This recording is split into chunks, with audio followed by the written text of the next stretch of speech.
Hey, it's Lavana Ann, and today I'm going to show you some primitive coffee grunge stain.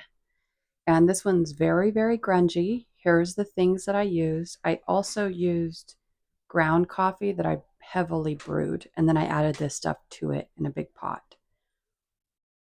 The larger jar is a darker instant coffee, so they come in like lighter roast or darker roast, and instant coffee is just coffee that's been dehydrated and crushed up into little granules. So once you add it to water, it hydrates it.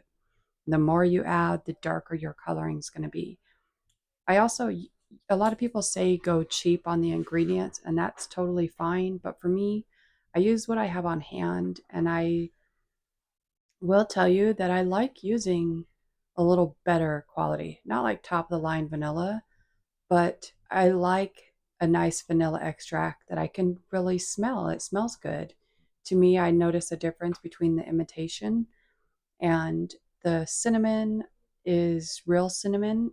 It's the Ceylon, and those little things are easy to grind up.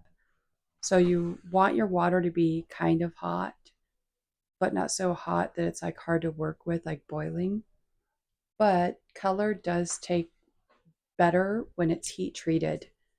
So it does help if it's warm. And I'm using some fabrics that I wanted to coffee stain and make more primitive and grungy for some upcoming projects I'm working on. This is some cheesecloth, regular food grade cheesecloth, and I really, really like how that one turned out.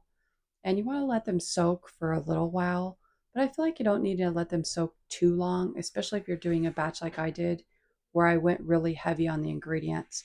They say when you're making a coffee grunge to take hot water, 1 cup, half a cup of instant coffee, and about 2 tablespoons of cinnamon. Sometimes I see like a tablespoon of nutmeg and a couple of tablespoons of vanilla.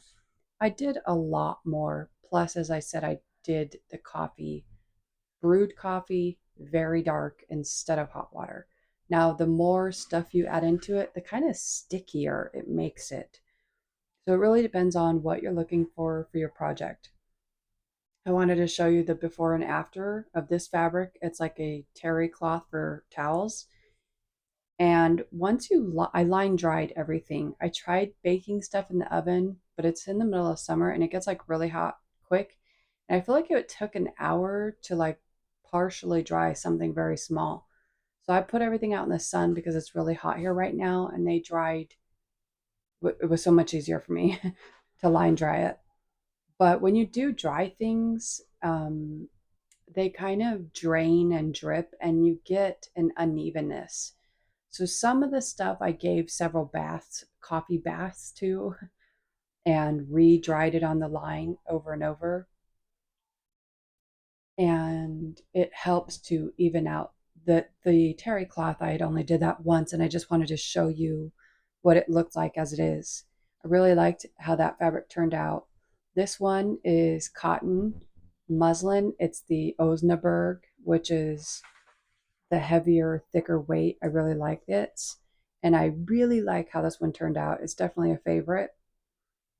And I make mini pillows and like bowl fillers, tucks, and tier tray pillows. And I'm going to make a bunch of these for fall. And these are the pillows. Basically, some of them I sew together ahead of time. So I make like a lot of different things on them. But to line dry them, I kind of sewed the corners together along a thread and hung them on the line. And these ones are a drop cloth material, and that's also maybe, well, the first one is muslin, then you see some buffalo plaids, and then the last one here is the drop cloth, and that's like one of my favorites. I don't know why, but it like really soaked up the coffee really, really well.